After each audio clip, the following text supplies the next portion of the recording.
In this episode, let's take a look at the Falcon Eyes RX-718, which is an RGB flexible LED light.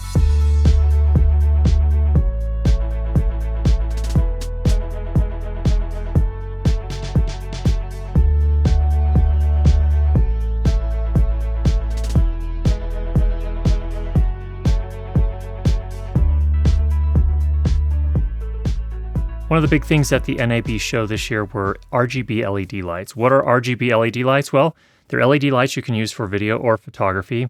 And not only do they allow you to produce typically like white light or tungsten colored light, but they also have red, green, and blue LEDs, which allow you to do very stylized lighting as well. Let's take a closer look at this particular light, which I'm using as a key. In this particular case, it's about, I would say, a yard and a half, meter and a half-ish away from me here.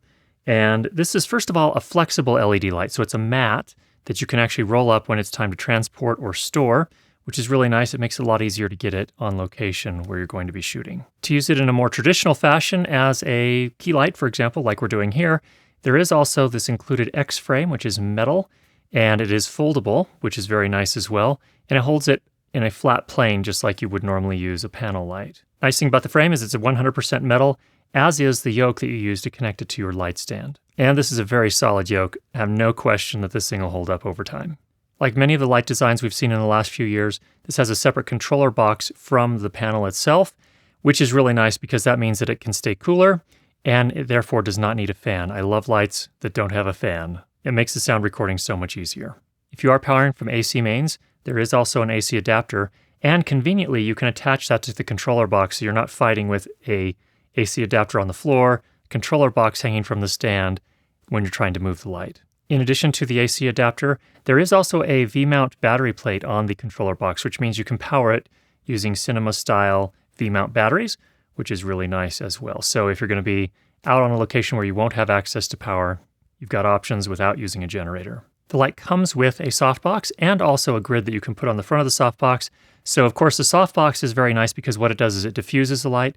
Works very nicely when you're using it as a key light or even as a rim light when you want the light to kind of wrap around the side a little bit.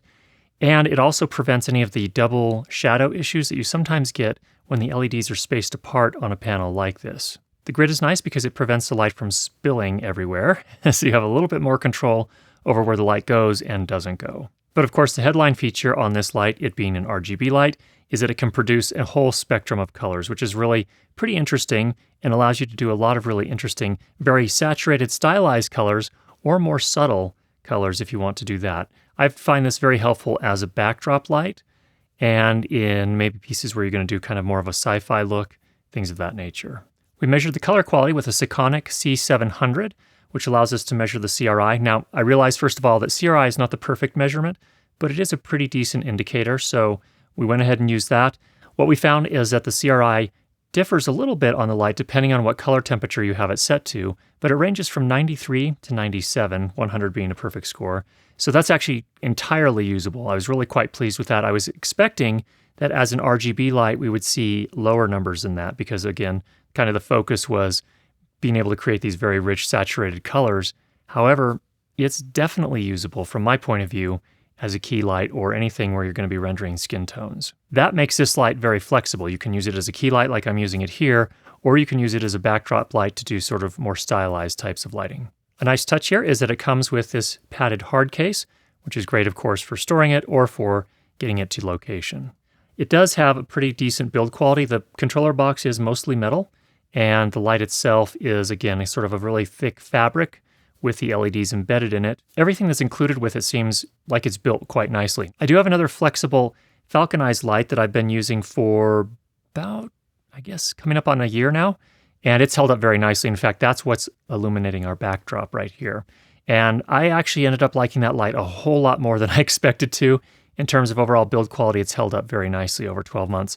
I would expect the same thing out of this RX-718 as well. Here are the readings that we got from the Panasonic in terms of its overall light output, but from a practical point of view, what this translates to is when I have it about a meter away, maybe a little over a meter away, at ISO 200, shutter speed 1/48th of a second, which is about a 180-degree shutter angle. If you're shooting at 23.976, you could set the aperture to f4, and you're getting plenty of light. So just to give yourself a sense for how much light this puts out.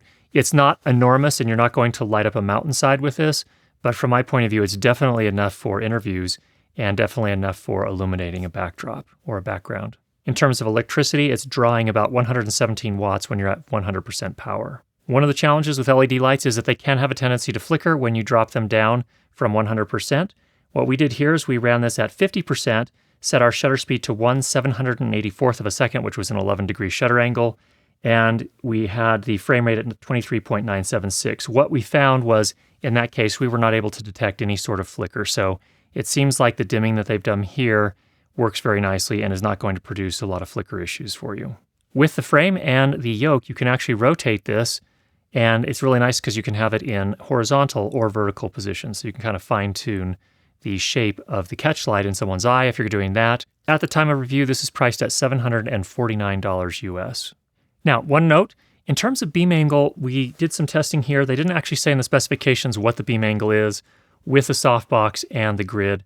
My test suggests it's about 100 degrees, so it's very much more like a floodlight than a spotlight, just so you're aware. Is that good or is that bad? It's neither. It just depends on what you need. So for me, this is going to largely be a light that I'll use on the backdrops in most cases, but it could also be used as a key light like it is here. So there were a few cons. Let's go ahead and run through those. First of all, there is no sort of wireless control or an app to mix the colors. So on the control box itself, if you want to do anything with RGB colors, you individually dial in the amount of each of the red, green, or blue you'd like to illuminate.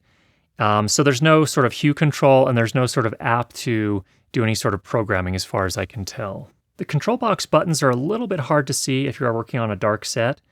Again, not a huge deal once you get to know where everything is. It's not going to be a massive problem, but it would be nice if they were sort of backlit or something like that.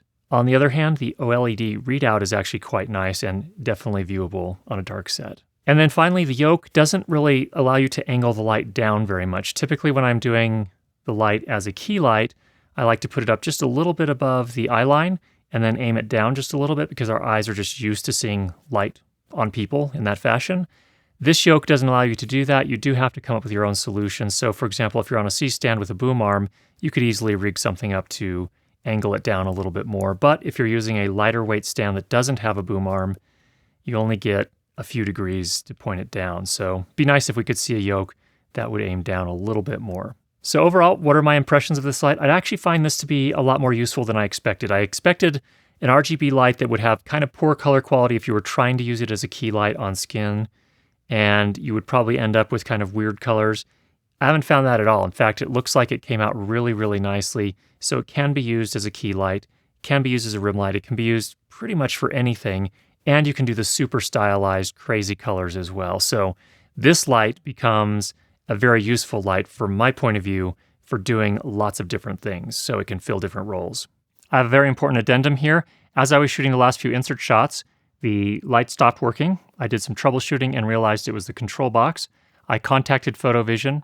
They sent a new one. From the time they said they would send it to the time I received it was 2 business days. It actually spanned a weekend, but it was 2 business days, and it is working again. So I felt it was very important to let you know that this happened. And I don't know what to make of it entirely. What I can say is that their customer service was very good. There's a 1-year warranty.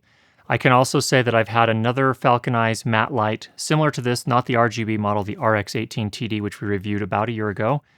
And I've had a very good experience with that. In fact, I like that light more than I expected, as I'd mentioned before. So all that being said, what I can say is I can keep you updated on how well this is working because I do intend to use this light. I'd really love the ability to do these kind of funky colors. I think it'll be fun to experiment with that. If at some point in the future you're curious as to how it's working at that point and you don't see a recent comment, go ahead and leave a question for me there.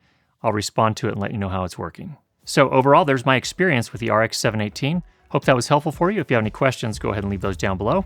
If you've not already subscribed, make sure you do that. And we'll be sure to get you more great videos on how to improve your lighting and sound for video. Talk to you soon.